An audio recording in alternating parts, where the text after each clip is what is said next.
Welcome to the High Note Podcast for a very special interview with the one and only Victoria Livengood. This interview was so fantastic, I actually decided to split it into two separate parts. This is part one. Part two will be coming out shortly. Now, before we get into this incredible interview, I have a very special announcement to make. You probably already know that we take the tools of neurology and elite sports science and apply them to singers, actors, and all types of different stage performers so that they can become the type of athletes that companies want to hire again and again and again. And what we have now done is made the first step of that completely for free.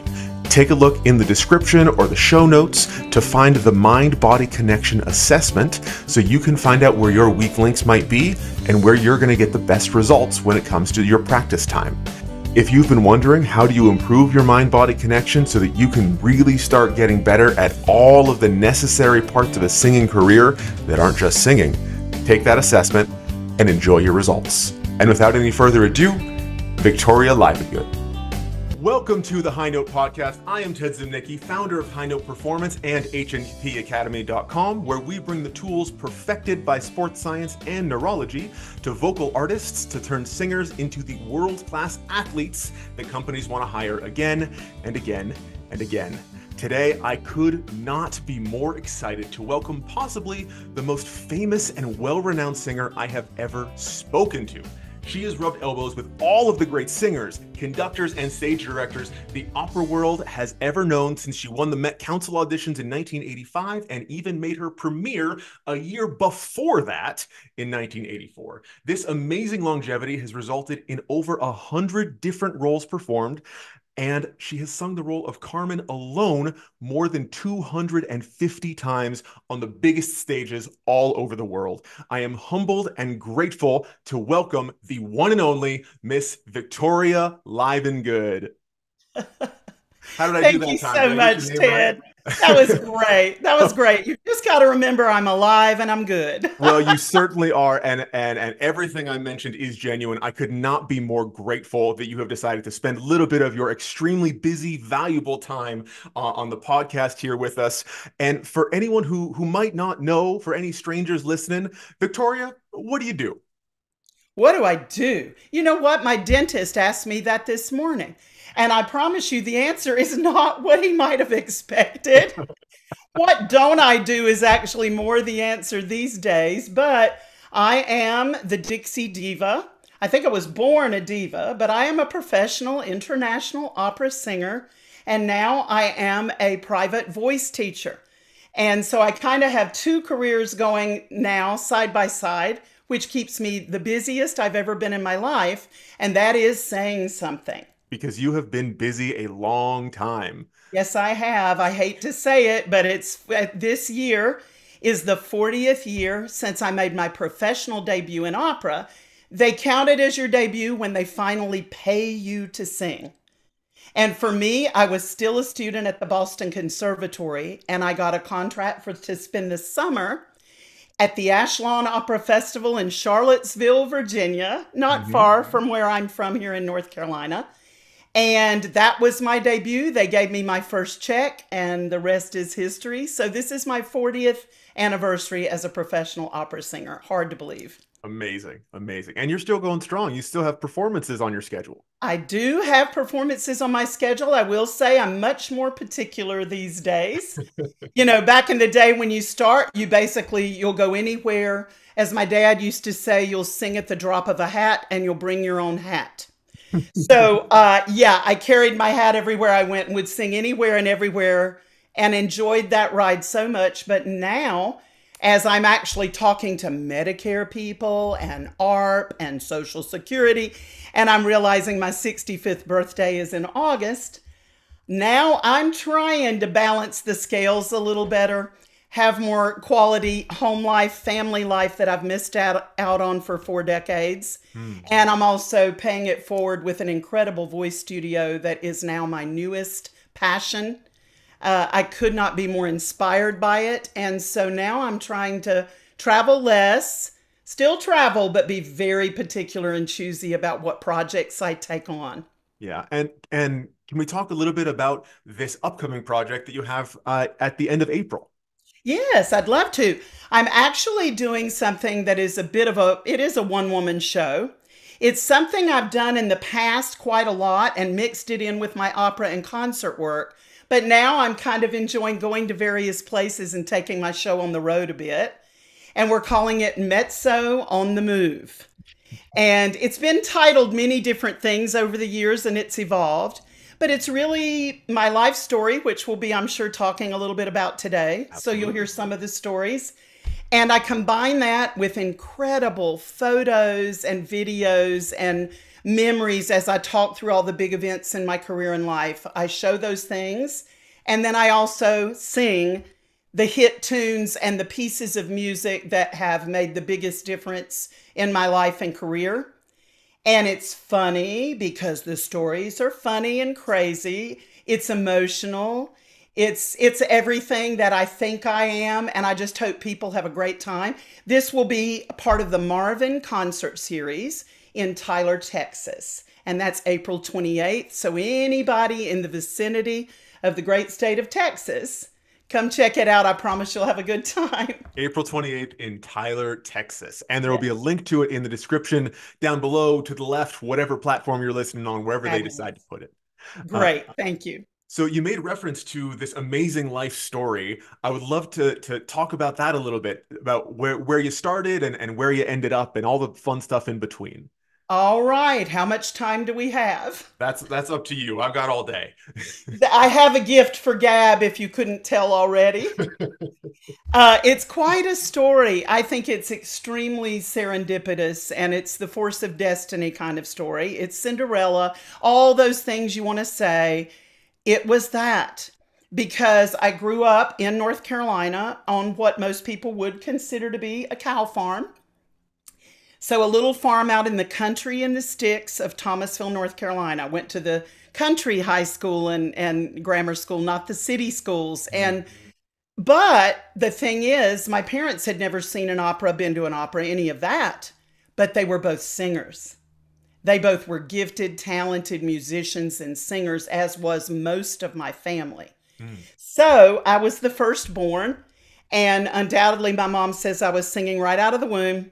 And my little brother came along 2.5 years later. And the only music we really had in the house was barbershop because my parents taught us both to sing four part a cappella harmony. And You we had your own traveled quartet in right there in the house. churches. Oh, yeah, we had our own family thing, the Livengood Quartet. We traveled to churches, did revivals, that kind of thing as little tiny children, kind of like the Osmonds, only less of us. And so my brother, literally daddy sang bass and he was a fabulous bass. Mama sang tenor. Me and little brother joined right in there. Wow. So right away we had the gift of harmony, pitch, all of that. And I sang my whole life and I did the talent shows in high school and won those and all of that. But nobody would ever imagine that there was anything about what I was doing that would become an opera singer. It was the farthest thing from even my own mind. Hmm. So it comes time to go to college, and I choose University of North Carolina at Chapel Hill, which right now that's a big deal because we're starting that NCAA basketball tournament. So go It is, Heels. it is March Um, Madness coming up Very soon. excited about that.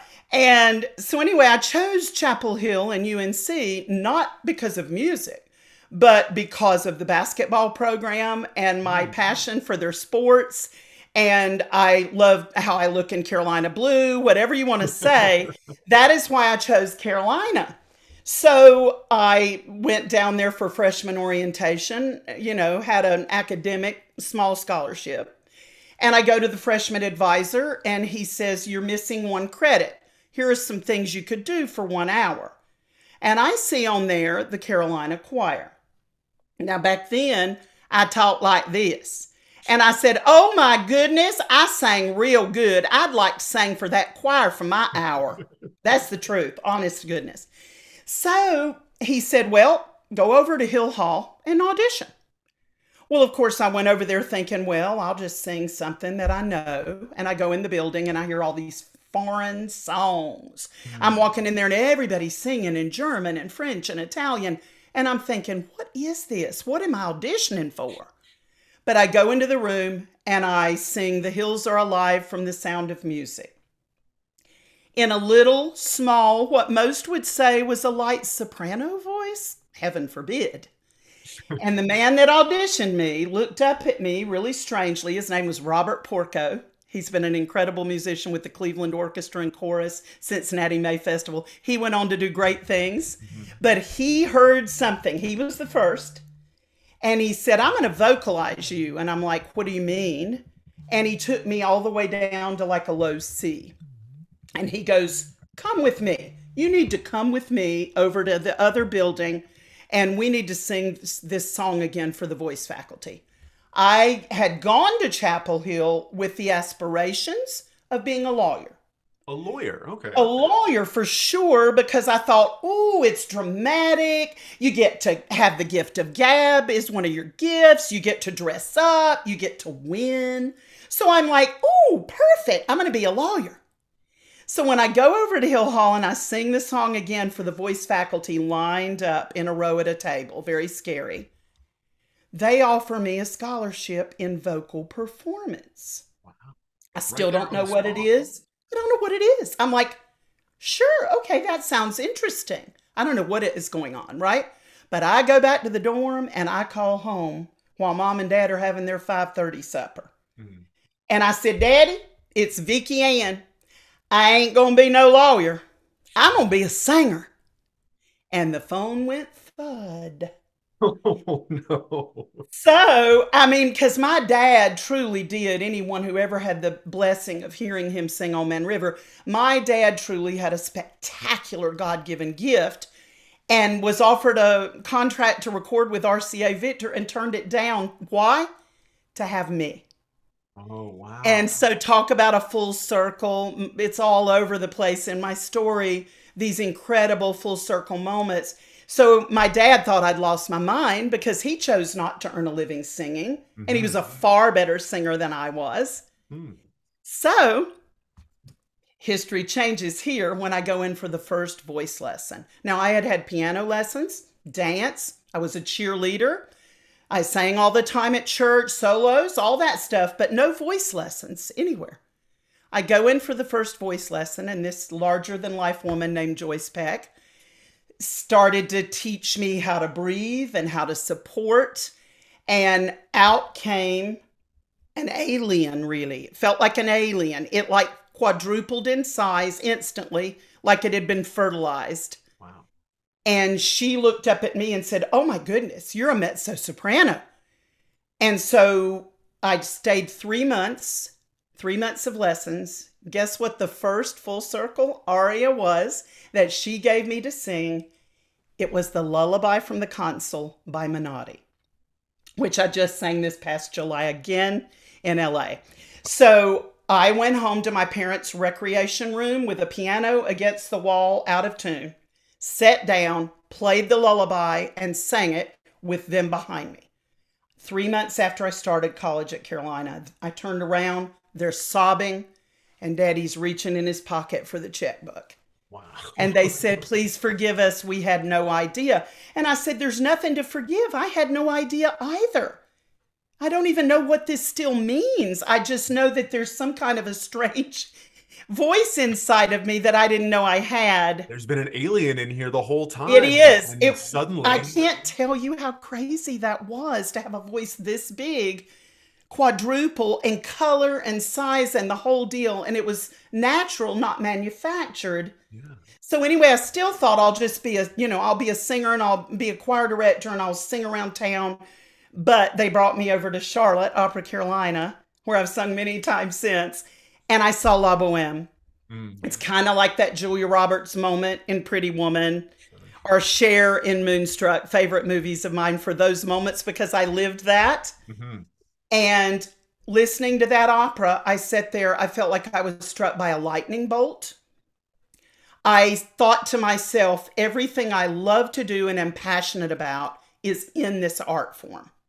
All of my gifts are in this art form that I've never heard or seen before. It touches my soul in a way I had never experienced. And I left there knowing that that's what I was born to do. Wow. Isn't that the coolest, wildest thing? That's awesome. That's such a great story, how you found that. It's a long one. It's a long story, but really to come off a farm where you never had a voice lesson and to have these posters on the wall, it's a crazy, crazy Cinderella thing that was meant to be.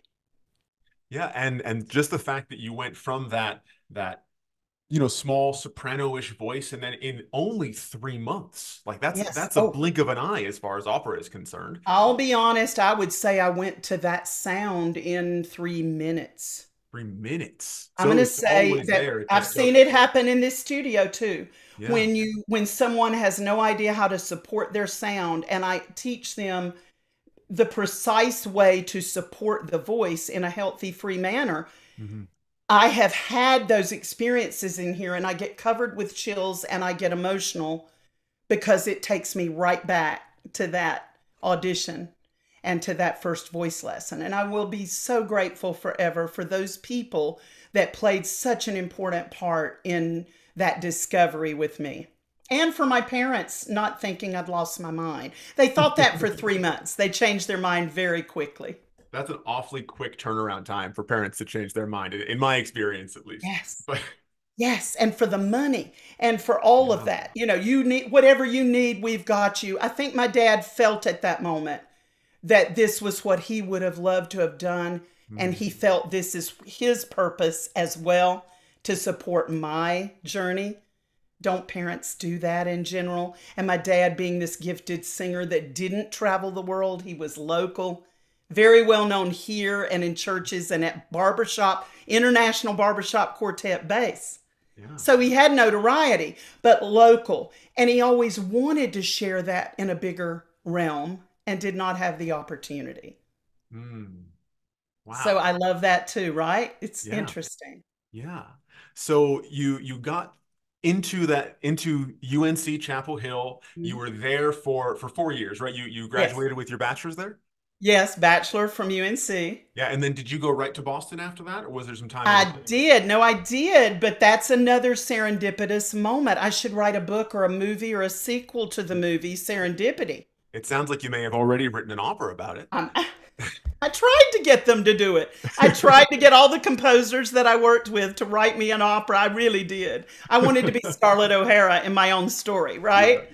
But that was another thing where it was typical where I finished my 4 years, and my students have this happen all the time. And then my dad said, okay, you're amazing. I won, the things you win at college, concerto, Nats, national Nats, all that stuff. But again, my dad's saying, so how are you going to earn a living? This was always the question. It's a How are you valid, going it to is earn a a valid living? question. It's very valid, Yeah, more so now than then. absolutely. So I appreciated that. And I said, I really don't know. I said, I guess I'll teach or I'll be a choir director. I'm not sure. And then at that time, senior year, there was a big master class. And my teacher at the time, Mara Jean Marvin, was close friends with John Moriarty at the Boston and the New England conservatories. Hmm. I had never left the state. Never. I had never, no, really, Okay. never. Really, unless we drove to an aunt's house in Nebraska or something. But I mean, I'd never flown and traveled, none of that. And so this man, John Moriarty, was coming to Duke University. Boo. And I have to do that for my brother. He'll Of kill me. course. Duke University, boo. But he's coming there for a master class, kind of a statewide kind of thing. Here's the serendipity. It's madness. They have a black hat. There must be 500 people, 200 singers in the audience. Hmm. Put names in a hat. Everybody's supposed to be ready. And he draws my name Wow. on the class. I get up and I sing. You never forget these days. You never, I hope I never do. I sang Connais-tu le pays from Mignon by Thomas. Sure. And he started working with me. And he's more into the language, the drama, the acting. He's not a voice teacher. He's everything else. Sure. And he took off his tie. He took off his coat. He crawled on the ground. He did things and pulled things out of me to discover what else was in there that didn't know how to come out. Hmm. And that day, offered with my mom and dad there, hey, I want her at the Boston Conservatory. Here's the scholarship. She's going to be a Gottlieb Scholar. You guys get her there by the spring or by the fall. And that happened right out of Carolina. Cinderella goes to the ball. So then that's such an apt comparison. That's great. It's true, though. It's true. It's just kind of magical how it all happened. Not that I did not work hard. I tell my students that. When I tell them this story, they go, wow, that doesn't happen to anybody. But at the same time all that stuff was happening and doors were opening, I was seizing the day. Mm-hmm. I was going through the door bravely, and I was working my backside off at the same time. But I had all these amazing people supporting me. Yeah. So I go to Boston, and that was the most incredible thing ever, because Moriarty basically said, you are a diamond in the very rough. And if you will do what I ask of you, I can polish that. If not, it won't work. I killed myself there for 2 years. He gave me lead roles. Full circle, he gave me the title role in the medium at BOCO, at Boston Conservatory. Yeah. Became a signature.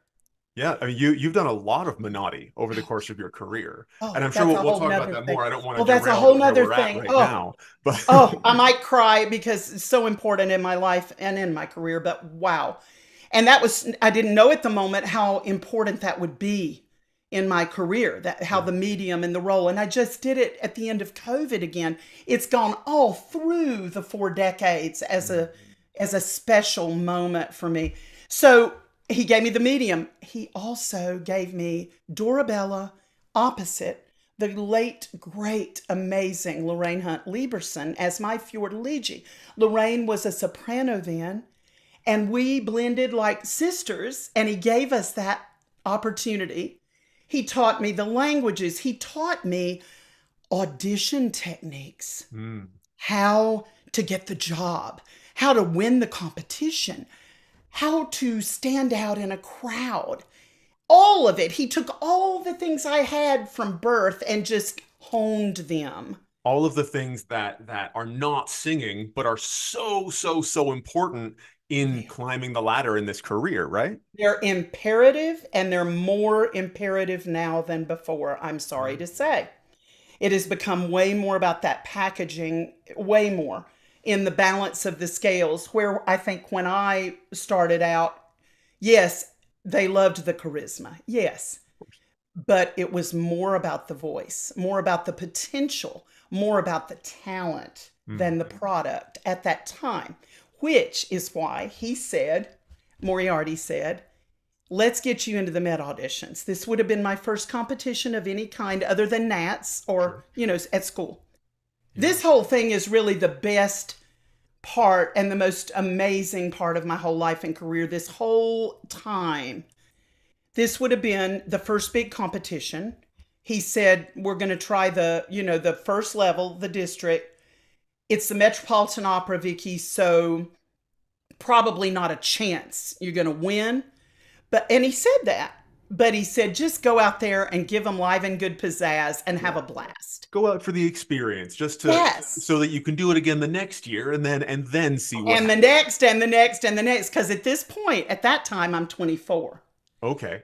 And was the age limit 30 then as well? 32. 32. Okay. I was older.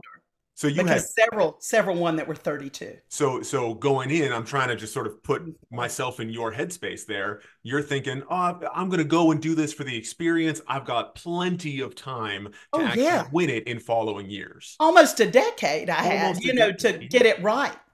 And I'm just thinking, oh gosh, yeah, I've got my arias ready. And back then we had to have 5. Sure. And thank you, Moriarty. He made me live with that pack of 5 for 2 whole years. Okay, so here's what happened there. I sing it in Boston at Jordan Hall, the first round. Yeah. Do you remember which arias you ended up singing? Because was it still Bring 5, Sing 2? Bring 5, Sing 2, but get ready for what happened to me and Lorraine. I'm ready. We're the same year competing at the New England Regional Met competition. Okay. And they ask for the first and the second, and we both go back to the green room and start being relieved that we're done. talking, squealing, laughing, whatever. And they come back in and say, we'd like to hear a third aria from the following people. And there were 4. And we all go back out and prance back out, get our stuff to put on your lipstick, and I sing a third aria. And then we go back to the green room, and 30 minutes later, they come back and say, we'd like to hear a 4th aria, and now we're down to 3 people. Mm-hmm. And they came back and asked for aria number 5 from me and Lorraine Hunt Lieberson. Wow. Now, I want to tell you, that girl had something spectacular in every possible way, the most gorgeous instrument ever. And I won. But in my opinion, I tell my students, I won on number 5 because number 5 was just as solid as number 1. I didn't have a weak aria. Sure. Okay. So I won. And it was so wild that when Pauline Hobynum, who still runs the New England Met auditions, I adore her. When she called out my name and looked right down at me, I didn't move. I didn't get up. And she goes, Vickie, Victoria Livengood. I was like in a dream state because I had no idea that could possibly happen. Wow. You were just and up I go, and to New York I go. And I'd never been to New York. Yeah. This whole thing is really the best part and the most amazing part of my whole life and career this whole time. Because not only then did I go to New York and win there. When I went to New York, back up 1 second to a phenomenal story. Where I go to New York and my parents are so upset the day I won in Boston because I told them not to come. Oh no. Because I said, y'all now don't wait. Y'all have never been on a plane. Don't come up here and get all worried about the airplane. I can't win. It's just an experience. I'll call you and send some pictures. Mm-hmm. They don't come. I call them on a payphone and say, I've won and I'm going to New York. And they're like, what are you talking about? What are you talking about? And so they start reading up on it, etc. So then my daddy again says, you go to the best place in Boston and my credit card, and you buy the best evening gown you've ever seen. Because all they were thinking about is styling. Yeah. Right? Yeah. So I go to Bonwit Teller with my daddy's credit card and I buy. And it's the 80s, babe. So I buy a dynasty-looking cobalt blue sequin head to toe. Still got the picture and still got the dress. Can't wear it, but still got it. Oh, wow. And my daddy's got that dress. So another long story short, I get to New York for the semis into the finals. Mm-hmm. And it's the semis. I'm going to wear the blue gown. And I needed a necklace and some earrings, but mainly a necklace to go with it. I'm in jeans and a baseball hat, and I go over to Fifth Avenue to the expensive jewelry stores, Daddy's credit card. I go in a jewelry store on Fifth Avenue. And I look like a little hick, and I'm a little wet bean pole this big, or whatever. And I'm looking at this blue topaz necklace to go with the blue sequin dynasty gown. Naturally. Of course. And the guy says, and there's nobody in there at the time. The guy says, honey, what are you looking at? I said, that blue topaz necklace right there in your case. That's gorgeous, and I need that. And he said, honey, you can't afford that necklace. And I said, I know I can't, but my daddy can. I'm sorry, I just have to pause you for a moment. That face that you just made, I've seen 100 pictures with you making that same face on stage. Bring your own self to your roles, right? Bring yourself to your roles. Oh, that face is so well practiced. It's perfect. I love it. To be honest, so appropriate, it is practiced, but it also comes out honestly, I swear. Yeah, of course. It's so funny, Ted. That's funny. But the guy then says, why does a little girl like you need that necklace? I said, because I'm going to wear it out on stage at the Metropolitan Opera at Lincoln Center on Sunday when I sang with the orchestra. And he said, if you're an opera singer, my mama is the Pope. And so I said, challenging you I guarantee you I'm an opera singer. And he said, if you can sing my favorite opera aria, I'll give you that $2,500 necklace. And that would be the most I ever got paid to sing, quite frankly, at the time. So I took off the hat, I threw my hair loose, and I said, please, Lord in heaven, don't let it be un bel D. Don't let it be soprano. Sure. That ding dong daddy asked me for the habanero from Carmen. Oh, Poor right in your man. wheelhouse. Just Poor man. Bam. And up I went onto his cabinet, and the door was open, and people started flocking in. And that man turned to his corner. He was lovely, and I got him a ticket to the Met competition. And when I came out in that blue dress with that topaz necklace, you can hear on the old cassette tape everybody going, ooh. And my daddy said it was worth every penny. oh.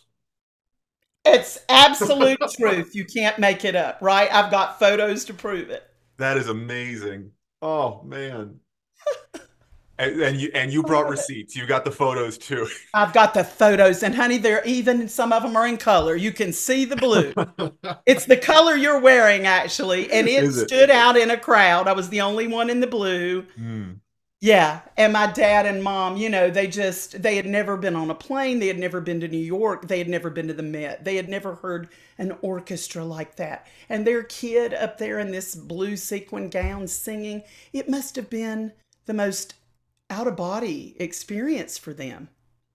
Yeah. And that is how it all happened, because that day 20 managers giving me their card. I didn't know anybody, 20 at least, from the top of the food chain to the bottom. Sure. And then all this, and then the Met saying, come have a meeting with us and we'll talk to you about your future and all of that. And again, none of this would have happened without my parents. There's no way it could have ever happened. Cinderella again, because my parents could afford it and Hmm. said, we don't know what this means, but we know it's big. We will give you 12 months in New York City to sign with a manager, audition, not wait tables, focus on your career, work on your craft. Hmm. End of 12 months, whatever you've managed to create for yourself is yours. But then we're done. You got to pay your own bills. Okay. So I Okay. had a limit, So they I mean, for lack of a better term, they kind of gave you enough rope to hang yourself with. truly. But honey, I wasn't going to fail. And that manager, that was the key, because the manager got me the auditions. That's their job. My job is to go into the auditions and be memorable and get the roles. Hmm. And so by the end of that year, I had 10 months of work, 10 months for the year lined up. And the rest is history. It was 10 months a year on the road for the next 30 to 35 years before I started to slow down. And then all started at 24 years old. 24 and 25. And after I won the Met, that's when I got Wolf Trap. In other words, after you win the Met, you're not going back to Ash Lawn, you're going to Wolf Trap. It all just starts to snowball. That's how it worked back then. Yeah. It doesn't necessarily now, but the Met competition is definitely still a tremendous launching pad. And now I judge those all the time. I judged this year in Pittsburgh and in San Francisco. Hmm. And the girl that we chose as our winner from Pittsburgh won the whole thing Sunday. Fantastic. Isn't that the Amazing. coolest thing? Yeah. And just for any listeners who might not know, the Met Council audition is has sort of rebranded itself as the LaFont competition. So if you LaFont, the see LaFont Metropolitan Opera or LaFont. MONC Met Council, we're talking about the same thing. It's Yes, just goes by a different name these days. that is Uh, correct. So Absolutely.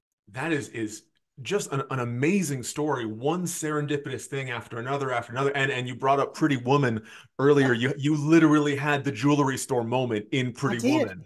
I did. And I got to keep the necklace, And though. you got It's to not keep the like the necklace, yeah. Oscars. They have to give it back. I got to keep the necklace. Oh, it's so cool. It was such a beautiful time, you know? Hmm. Really, truly. And I was too young and too green to know the stakes. I don't think I did. That's how I won. Because I just went out there with joy and with confidence and gratitude, really, which I try to convey to my students. I didn't have that pressure on me that I see them putting on themselves. Sure, I wanted to win, but I didn't really think I could. I think Yeah. where they get heartbroken is they think they can and they don't, and then their heart is broken. I don't think I ever had that real heartbreak part of the story. Failure. I didn't. That's the Cinderella thing. Hmm. Yeah. Hmm. I this gentleman's name escapes me at the moment, but he directed Citizen Kane. If you remember his name, it's Blank. exactly right. That's what's in my head. No, no, no. Oh, we have to know that. Wait a Um, minute, because it's one of the best movies ever. it is absolutely. I can see his face, but for some reason his name escapes me. It'll pop up. Oh, me too. How weird. I know it as I can see him, larger than life man. Yeah, Ted from the a future here. balding gentleman. That gentleman's Yeah. name Strands is of hair Orson right there. Welles. But Now, what I'd like to know is where did you get the confidence from to make a film with such... Ignorance, sheer ignorance. There's no confidence to equal it. I saw an interview with him where someone asked him, like, where did you get kind of the gall to do Citizen Kane the way that you did? And he immediately came back and said, true ignorance of what was possible. Oh, I love that. True ignorance of what is possible. Because I truly was ignorant. I'm not kidding. I had no clue. Yeah, he was mentioning he didn't know what couldn't happen. Like he Right. didn't know I what love everyone that. said couldn't happen, and so he just did it, not knowing he was being revolutionary. Oh my goodness. Okay, that's huge. And I just saw so many parallels in the story That's that true. you've been telling. Well, and again, the Carmen aspect happened then too. I didn't have Carmen in the pack. In the pack of five, Carmen wasn't there You because just it's happened not the to know best. that aria. Yeah, I had done it at school, but it's not a great audition aria or competition aria, so it wasn't in the pack. Yeah. So one of the judges for the finals in New York was my idol since I became an opera student because my dad and mom had a video of a movie called The Chocolate Soldier, which starred Nelson Eddy, but Reese Stevens, mezzo soprano, known for Carmen. She also sang in the Bing Crosby movie Going My Way. There are big scenes of Carmen in that with Reese Stevens. She did the Firestone Hour. She was a movie star, but she was Carmen for her entire decade. She was one of my judges. And on the radio, when the thing was radio broadcast, when I went back and listened to it and heard Reese Stevens say, "This is Victoria Livengood, and she reminds me of me." That's what she said. Oh. So she invited me to her house in New York and coached me and gave me tips on Carmen and told me secrets and little nuances she did that made her special. And I truly believe that those things are what made me stand out in a crowd in the auditions to get Carmen rolling. And once she rolled 250 times. Amazing. More serendipity. Yeah. So you have this incredible story up to this point, and I know in the story of your life, we're only at age mid-20s, right? So Yeah, 40 years ago. we've got 40 more years of history to cover. Oh I hope my you cleared goodness, your no. schedule for the next week.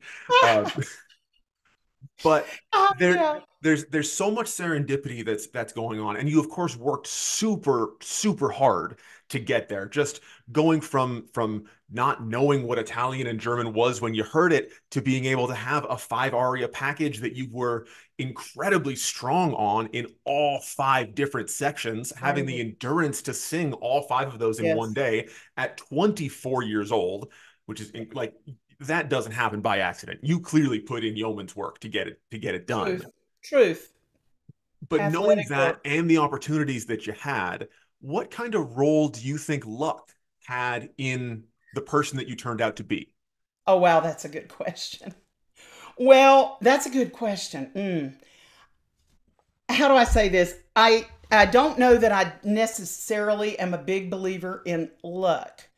I am a Christian and a woman of deep abiding faith and truly do believe that that is how God ordained my life to go.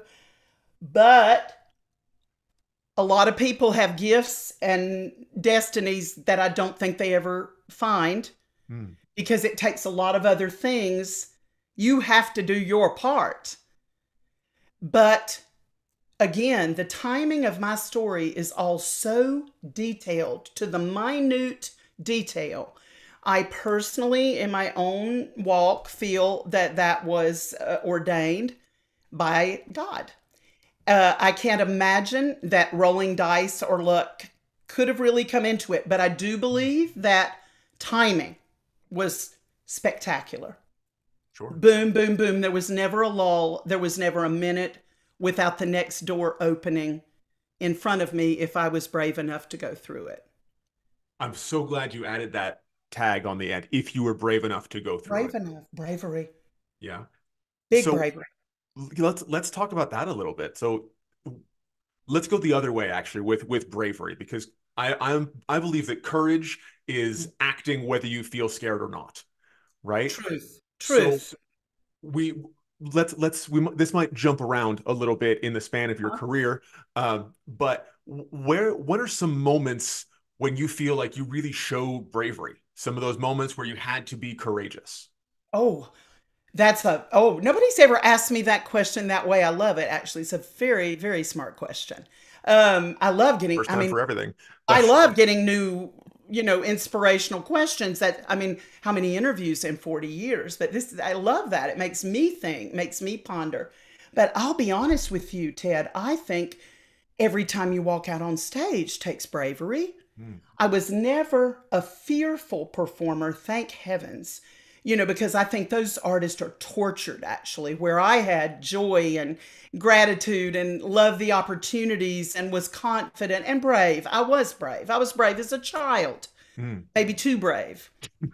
But every moment and every big opportunity that I had, from saying that first debut in opera to my Metropolitan competition, to the Metropolitan Opera debut, how frightening, to Carmen, the role of Carmen at the Met with Domingo, one of the scariest, most intimidating moments in my life, to an emergency appendectomy in France, in Nice, while I was in the middle of my European debut and having to sing and get paid to pay for the surgery, to an earthquake in Germany, to, all kinds of literally world disasters, to COVID, to all of it. I feel like an artist, one of the main things we have to be is brave and committed, and we must persevere. Because what I tell my students all the time, they think that the destination is the point. I try to convince them that it's the journey that is the destination. Yeah. Because I don't think my journey has ended. I don't think our journey should ever end. You're constantly making choices and zigging and zagging, and it takes bravery. It took bravery to hang a shingle and to open this studio during COVID. Now, I opened it in COVID on Zoom, and then it took bravery to bring them in person and to open it up and to try my hand at teaching. That also took a great deal of bravery. Sure. At first, you feel like, am I an imposter? Do I know what I'm doing? Am I going to be good at this? And then you realize you have this responsibility of all these talents coming to you and saying, guide me, teach me, help me, advise me.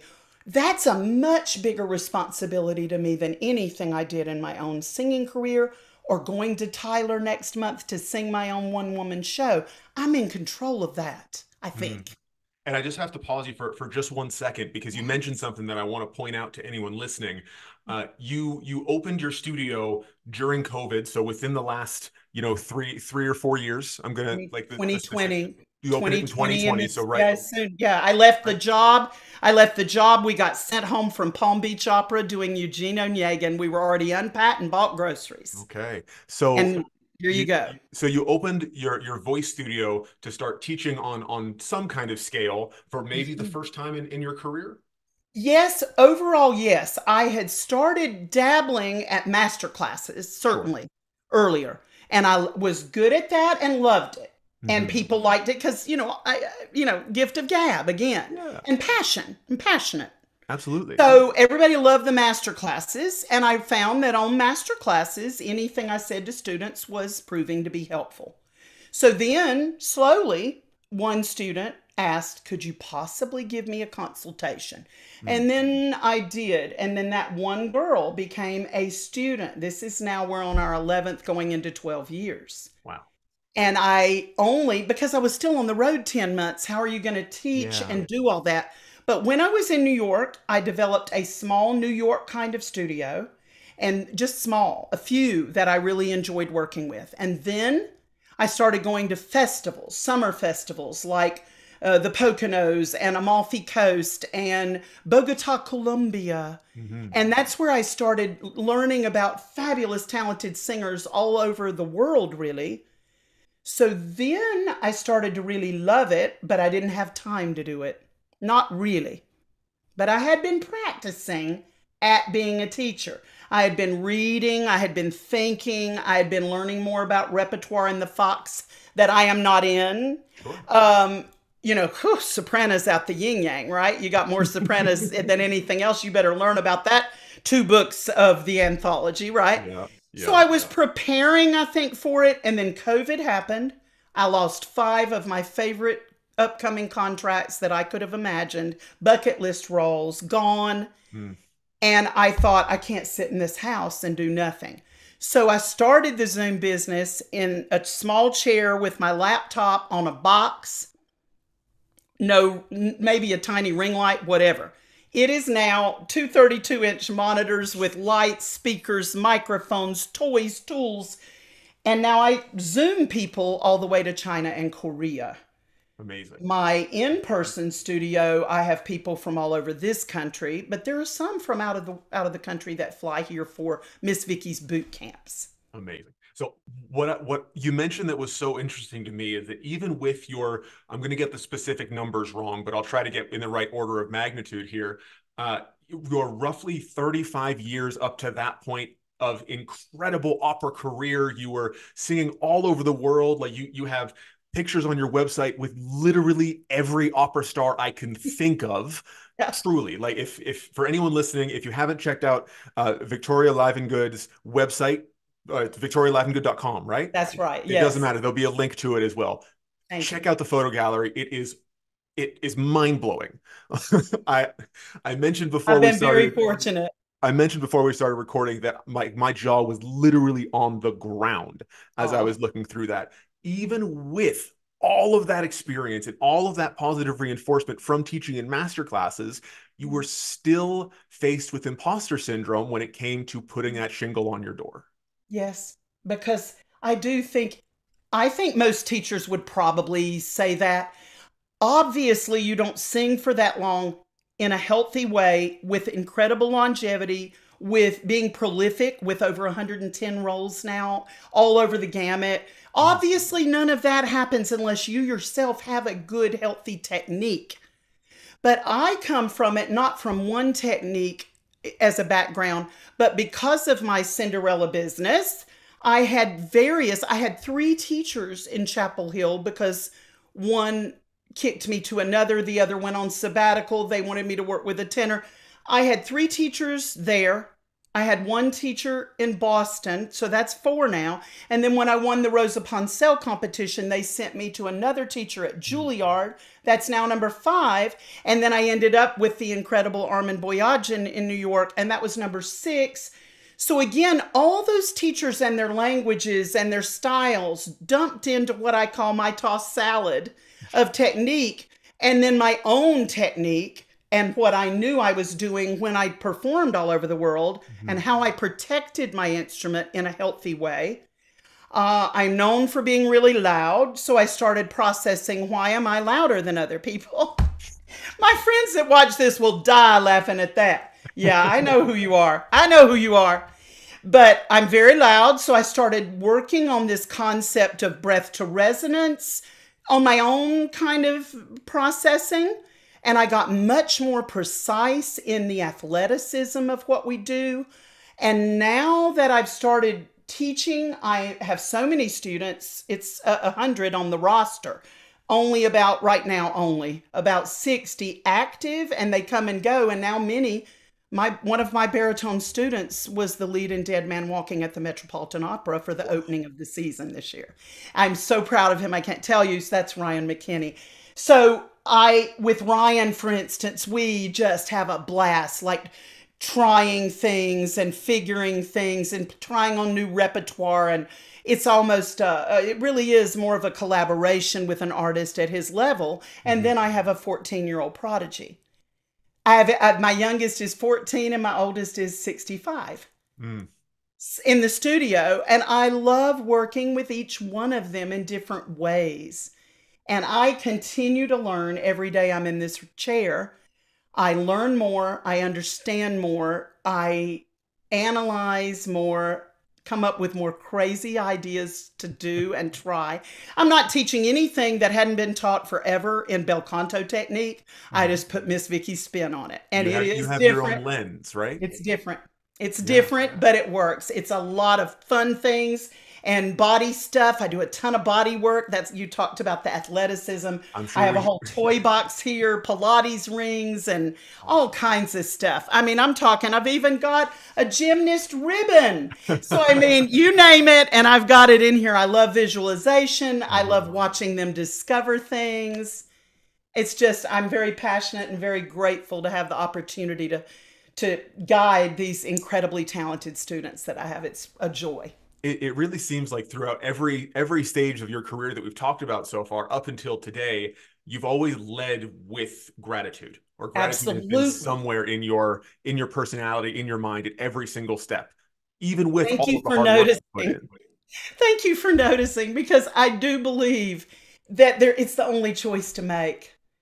I just think that everything is so much more efficient and happy and easy when you're looking at it from a gratitude attitude instead of a cynical or a resentful or a bitterness, you just don't gain any ground doing that. And I tell them all the time, you must just compete with yourself. Don't compete with your colleagues and others, and don't read opera news and get mad because someone else got something that you think you deserve. Get yourself in shape to deserve it as much as they did. Keep working, keep improving your craft. Yeah. I mean, I believe that completely, right? So awesome. You mentioned working on your own athleticism when it comes to performing, and you just said get in shape to get those things. Yes. What kind of role do you feel like athleticism and not just personal health, right? Because healthy is the middle of the spectrum and athletic is at the far end. The whole thing. What role do you feel like athleticism and fitness had in your career and in your students' careers as well? Interesting. That's another interesting question. Well, let's put it this way. I was a whole lot more athletic and fit when I was being cast in nothing but the seductresses. So, like, you know what they say about mezzos, your witches, bitches, and boys. I witches. Oh, yeah, that too. I've got witches, look, here's all my straws and my toys, but here's my mug that says Carabino, I wear the pants. Right? All my straws go in there. So, yeah, for me, I had to be athletic in the beginning. Not that I ever was. I did cheerleader, basketball, all that. Yeah, but I don't love the workout thing. I don't love the sports thing. I love watching sports. I don't want to do it. I don't play tennis. My male friends, a lot of them golf. I don't do any of that. But as Carmen, 250 shows, I took flamenco classes. I learned how to play castanets. I kept myself in fighting shape, if you will, because that was part of how you competed against all the other girls in the Studio 58 with a red rose in their hair and barefoot coming to get the role in Kansas City, Cleveland, Hartford, wherever I was going. That's where I'm from, by the way, Hartford. Oh, really? Yeah. I've sung there at the Bushnell. I always try to remember the names of my big auditoriums and venues. Yeah, the Bushnell in Hartford, Carmen there, yeah, in the 90s. Yeah. But certainly because I got typecast early on and found that signature role early on, and she was so athletic, and it's so much with that role about pacing and stamina. And often back then, Ted, in my 20s and even into I'd say all the way up to 40, I was doing Carmen's in most regional companies Friday night, Saturday night, Sunday afternoon. Wow. 3 in a row. 3 in a row. Most places brought one girl in to do that. You didn't have a cover. You might have had a second cast. They would say, do you need someone to sing Saturday night? Vickie Livengood said, no way, dude, I'm doing them all. So I did all of them, and that took stamina and athleticism and breath work and all of that. Then came Delilah.